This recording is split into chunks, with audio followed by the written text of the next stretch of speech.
Magandang hapon po sa inyong lahat. Mula sa inyong mga telebisyon hanggang sa inyong mga mobile phones, ito ang pinakabago ninyong makakasama tuwing Sabado ng hapon. Ako po si Tony Ko at ito ang Talk Express. Ngayong hapon, isang commercial model, pageant king at runway model na makikipag-Q&A sa atin. Sino nga bang makakasama natin ngayong hapon? Panoorin po natin ito. Pero dahil napunta ako sa pageant na to, napamahal na rin ako. So dahil po doon, ginawa ko na siyang passion. Sing-init ngayong tag-init at mapapahot na hot ka sa kanyang tindig. Isang commercial at one-way model at ang Man of the World Philippines 2025. Ang daming lumalapit sa akin, ang daming nag-approach sa akin. Sabi niya, uy, may potential kang manalo. Malaking potential mo sa pageant. Makikipagkulitan at kwentuhan tayo kasama si Oliver Eugenkretz dito lang sa Talk Express with Tony Ko. Ayan, magandang hapon sa'yo, Oliver. Magandang hapon din po, Sir Tony. Ayan, buti naman pinaunlakan mo kami at nagkaroon ka ng oras dito para sa amin. Yun po, sakto kasi day off ko ngayon. And thank you po, it's a privilege na ma-interview niyo, sir. Oh, perfect timing. O, kumusta naman si Oliver ngayon? Ngayon, okay naman po. Nag-start na rin po yung trainings ko. More exposure, modeling, and work po. Oo, pero sino nga ba si Oliver bago siya maging Man of the World Philippines 2025? Ang isang Oliver po ay isang probinsyanong taga Palawan na nagmo-modeling lang po ako sa province, small pageants, pati po ginagawa ko rin siyang racket or sideline na may mga promotion ng mga small businesses. Tapos, into fitness din po ako at the same time, pinagsasabay ko yung pag-aaral, pati yung mga side hustle ko po. Oo, pero hindi ka mukhang probinsyano. And actually po, half German na Filipino. Ayun, Yes kaya po. naman pala. Kasi iba yung looks mo. Kasi pag sinabing probinsyano, minsan moreno, yung ganyan. Mga typical na probinsyano. Pero ikaw, iba yung dating mo talaga. So, meron ka palang Yes half po, German. blood. Ganito po kasi yan eh. Nag-meet po yung parents ko sa Palawan. Pero originated po yung mama ko taga Isabela. Isabel. So, nag-meet sila doon na po ako pinanganak sa Palawan. Then, nung naghiwalay sila, lumaki din ako sa Tarlac Province. So, talagang taga-probinsya po yung kinalakihan ko. At kailan ka naman napunta dito sa Manila? Last year po ako dito, first time tumira. At doon po ako nag-start, nag-screening agad sa Misters of Filipinas. And yun po yung naging maganda yung decision kong yun kasi nanalo po ako. Nanalo. Yes. Congratulations. Thank you po. Sa lahat ng mga sinalinan mong pageant or sumali ka na ba sa mga iba't iba at runway, ano yung mga hindi mo makakalimutan at saka bakit? Sa province po marami na rin. May title, may mga hindi rin ako nanalo. Pero sa international, as a national po sa Manila, first time ko po mag-join. And yun po yung napili ko yung Misters of Filipinas. And good thing po dahil nanalo ako. And nagbukas po yun ng maraming doors of opportunity sa buhay ko. And natry ko na rin po sa bench, sa Francis Libiran, tsaka sa iba pa pong mga opportunities like sa TV5 kay Sir Carlos po. Nabigyan ako ng opportunity na mag-chabak technique, but di ko lang siya natapos. Okay. Ako rin, nag-chabak. Nag-chabak ako. Yes, workshop kay Sir Ryan Carlos. Ayan. Pero ito talaga yung talagang hindi mo makakalimutan yung pagkapanalo mo. Yes po. Kasi parang nalilito ako sa sarili ko. Sabi ko, sino ba ako? Pero syempre, maging grateful na lang din ako kay Lord kasi baka may purpose talaga to. Oo, tsaka malaking blessing yan for you. Kasi yung ako talaga kung ako lang, fitness talaga yung gusto ko. So, more on bodybuilding yung gusto ko. Yes po. Nakita naman sa katawan mo. Yes po. Pero pinangarap mo bang mag-artista or maging pageant king? Gusto ko po maging artista. Pero sa akin kasi parang kahit saan kung saan ako nababagay talaga. So wala po akong masyadong arte kung saan man ako babagay. Oo, pero pinangarap mo ba siya na gusto mo maging artista? Actually, or itong pagiging pageant king, king. pinangarap mo ba pero at least nakuha mo? Yung sa pagiging pageant king, hindi talaga. Siguro mas gusto ko pa maging artista. Sa mga action movie, ganyan. Sabi ko nga kahit binubugbog lang ni Coco Martin. So, ganun.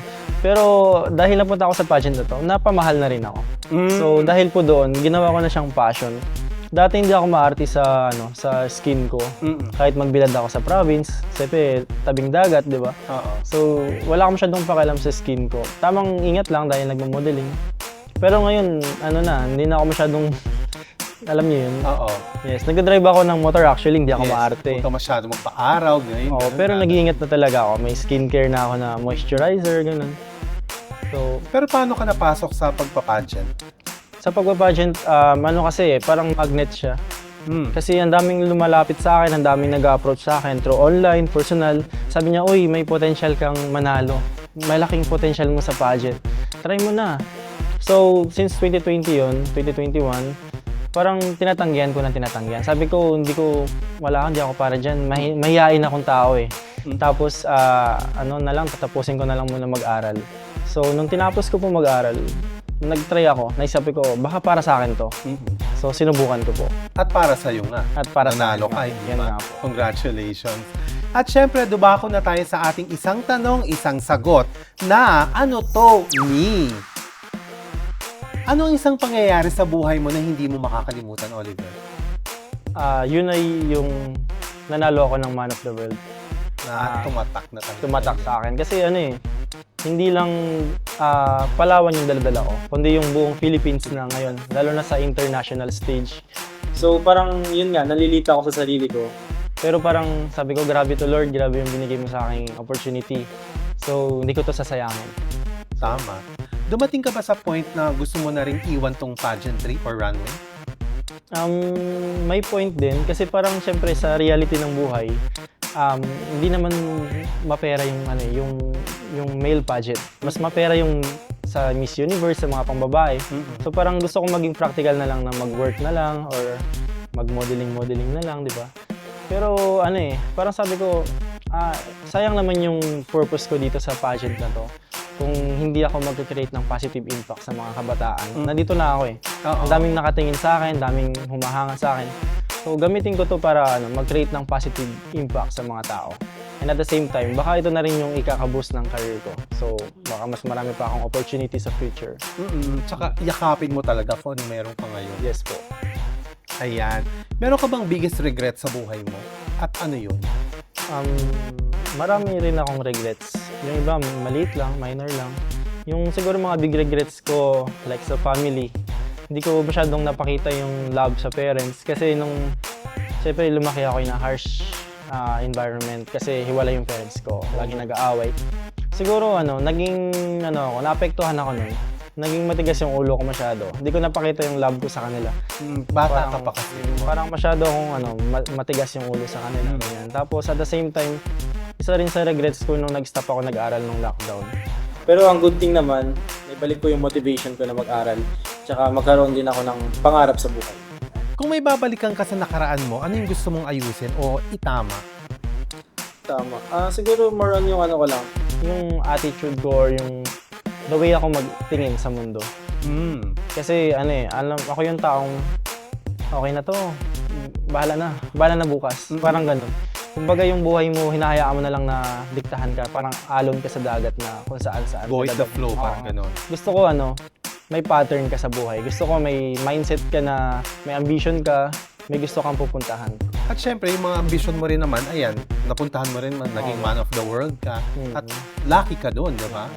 Kasi sinayang ko yung potential ko nung nasa 20s pababa. Kasi 25 na ako ngayon. Yung mga nasa 19, 20, 21, 22, hindi ko naisip yung mga bagay na yun. Pero na-realize ko yun ng late. Na. Pero at least, andito ka pa rin. Yes, di ba? Napuntahan mo pa rin yung dapat mong puntahan na para sa'yo talaga. Yes po. Ano naman yung mga mensahe mo para sa mga nagtitiwala sa'yo at naniniwala sa'yo sa mga patuloy na ginagawa mo hanggang ngayon? Ang message ko lang sa inyo, magpakatotoo kayo sa sarili nyo, sa lahat ng tao. Walang masama doon. Pero ilulugar mo yung sarili mo. Like, ilugar mo yung pakikitungo mo sa tao. At the same time, lagi nandun yung respect, yung humbleness. Kasi pag nagpapakumbaba ka, mataas yung mararating mo. At the same time, do what is good as long as wala kang tinatapakan na tao. And love what you do. Do what you love. Kasi kapag ginagawa mo yung mas gusto mo, yung mahal mo isang bagay, doon ka talaga mas magiging productive tsaka successful. So sa akin, nagsisimula pa lang din ako, pero nakikita ko na pag nilagay mo yung heart mo sa isang bagay, ang ganda ng nangyayari. Yun, dapat talaga minamahal mo yung ginagawa mo. Totoo yan. Very well said. Ang next segment naman natin ay tinatawag na Tanong Ko, Sagutin Mo, Oliver. Ready ka na ba? Ready na po. Ayan. Kukumpletuhin mo lang ang tanong sa pamamagitan ng iyong sagot. Ito, si Oliver Kretz ay mahilig sa... Prutas. Bakit? Kasi masarap, masustansya, at maganda para sa health. Sa katawan. Yes. Okay. Mahilig akong gumawa ng... Gumawa ng drawing ng malita ko. Doon ko na-express yung saya ko kung paano ko na-enjoy yung mga nilalaro ko, pinapanood ko. Like mga Dragon Ball characters, Plants vs. Zombies ng malita ko. So, nado-drawing mo yun? Malita ko. Okay. Madalas akong manood ng mga pelikulang may... Marvels. Ewan ko, pero fan ako ng Marvels. Simula malita ko. Parang hindi nagbago. Kumbaga tumanda lang ako, pero yung Marvels, hilig ko pa rin. Hilig mo pa rin hanggang ngayon. Yes. Ayan. Inis ako sa bagay na... Hindi natutuloy. Napafrustrate ako kapag meron akong lakad na gustong puntahan, may bagay na gustong gawin, tapos hindi matutuloy. Oo. Nakaka-buisit nga yun Ito actually. na ako. Ako si Oliver Kretz at ako ay... Your Man of the World 2026. Baka meron kang gustong i-plug or imbitahin sila sa social media mo or i-promote na show? Yes po, invite ko po ang bawat isa, especially yung mga interested po sa pageantry, sa modeling, na patuloy po akong i-support sa upcoming pageant ko po, sa preparation ko rin sa Man of the World Philippines or sa Man of the World International. Sana po huwag kayong magsawa na supportahan ako. And nandito po ako hindi lang para sa sarili ko, kundi para i-represent po yung Philippines. So gusto ko po na maging voice para sa mga kabataan din na you can do good, you can be, you can be the voice for the people, para for change, ganun, for change, voice for change. Ayan, maraming salamat Oliver sa pagpapaunlak sa amin dito. Ayan. Maraming salamat din po. Thank you. At sa mga taga-suporta ng aming episode, syempre maraming salamat. Magpapasalamat din kami sa aming mga partners, ang Tierra Resto and MFP Rentals. Ayan, maraming salamat po. Sa mga nanonood sa kanilang mga telebisyon at mobile phones, magkita-kita po tayong muli sa susunod na Sabado sa isa na namang express na kwentuhan, unang-unang tsikahan at mga espekulasyong dito lamang haharapin at sasagutin. Handa ka bang kumasa sa paspasang tanong ng bayan? Ako po si Tony Ko at ito ang Talk Express. Magandang hapon po.